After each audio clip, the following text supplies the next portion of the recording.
সন্তানের মাথায় হাত রেখে চোখের জল ফেলছেন মা নাসরিন বেগম। পাশে নিস্তেজ হয়ে শুয়ে আছে কিশোর ইজাজুল ইসলাম নাহিদ। চিকিৎসার অভাবে আজ থেমে গেছে তার স্কুলে যাওয়া, বন্ধ হয়ে গেছে স্বপ্নের পথ চলা। ঝিনাইদহ সদর উপজেলার গান্না ইউনিয়নের পশ্চিম ঝিনাইদহ পাড়ার দরিদ্র কৃষক মহসিন আলী ও নাসরিন বেগম দম্পতির এই গল্প যেন দারিদ্র্য আর দুর্ভাগ্যের প্রতিচ্ছবি। সিটি স্ক্যান করার পরে ওর ব্রেন টিউমার ধরা পড়ে। তখন আমরা ডাক্তারের পরামর্শ অনুযায়ী ওর মাথার পানির অপারেশনটা করাই। তো পানি অপারেশনটা করার পর থেকেও এখন আল্লাহর রহমতে একটু সুস্থ আছে। সুস্থ থাকলেও ওর মাথার ভিতরে যে টিউমারটা রয়ে গেছে, ডক্টর বলেছে ওইটা যত দ্রুত সম্ভব অপারেশন করতে হবে, না হলে ওই পানি ওর আবার বেড়ে যাবে, তখন আগের মতো আবার খারাপ হয়ে যাবে। আর টিউমারটা যত দ্রুত সম্ভব অপারেশন করে ফেলতে। এটা অপারেশন করতে গেলে অনেক টাকার প্রয়োজন, যেটার সামর্থ্য আমাদের নেই। মাত্র 15 বছর বয়সেই ব্রেন টিউমারে আক্রান্ত হয় নাহিদ।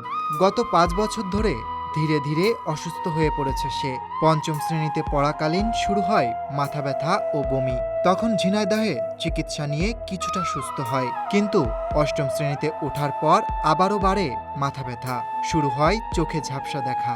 পরে যশোর জেনারেল হাসপাতালের চেকআপে চোখে পানি জমার সমস্যা ধরা পড়ে। এরপর এক পর্যায়ে সিটি স্ক্যানে ধরা পড়ে মস্তিষ্কে টিউমার। আমার যে টাকা পয়সা যাই ছিল অথবা মানুষের কাছে যে টাকা পয়সা অনেক হাওলাত বরাত করে তাকে চিকিৎসা করেছি। এখন তার ব্রেন টিউমার অপারেশন করার জন্য অনেক টাকা প্রয়োজন। এখন ডাক্তার বলছে তার অপারেশন করতে 5-7 লাখ টাকা খরচ হবে। যশোরে এক ক্লিনিকে ঢাকা নিউরোসায়েন্স ইনস্টিটিউট থেকে আগত এক নিউরোসার্জন নাহিদকে দেখে জানান তাকে দ্রুত অপারেশন করাতে হবে, আর তাতেই প্রয়োজন অন্তত 5 থেকে 7 লক্ষ টাকা। এ পরিমাণ টাকা জোগাড় করা দরিদ্র কৃষক পরিবারটির পক্ষে অসম্ভব। নাহিদ এখন চোখে ভালো দেখতে পায় না, হাঁটতে পারে না ঠিকমতো, লেখাপড়াও একদম বন্ধ। অথচ সে আবার স্কুলে ফিরতে চায়, বন্ধুদের সঙ্গে হেসে খেলে কাটাতে চায় দিন। নাহিদের কথা খুবই সরল, কিন্তু হৃদয় বিদারক। ব্রেন টিউমার হওয়ার পরে আমি তো চোখে দেখছি না, আমার এখন ইচ্ছা করে যে আমি আগের মতো চোখে দেখে স্কুলে যাই, ঘোরাফেরা করি, খেলাধুলা করি, মানে আগের মতো জীবনযাপন করতে চাই। একটা ভালো ছেলে হয়ে আমি কাছে ঘুরে বেড়াতে চাই। আমার প্রচন্ড মাথায় ব্যথা করতো।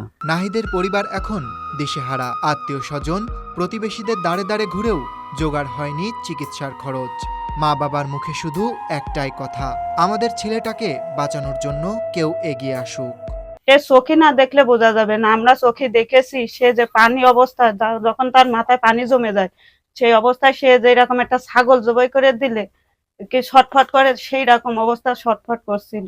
আবল তাবল বকতো, তার পাশে মনে করেন যে কি ছটফট করতো, কিংবা কি উঠে একবার বসতে একবার ইয়ে হতো। ওইটা অতি তাড়াতাড়ি মনে করেন না, যদি অপারেশন করা হয় তাহলে মনে করেন যে ওর অন্য দিকে চলে যাবে, বুঝেছেন। তার জন্য আমরা চাচ্ছি যে কি যাক সবাই একটু সহযোগিতা করে তাকে কি তার মার বুকে ফিরাই দিতে।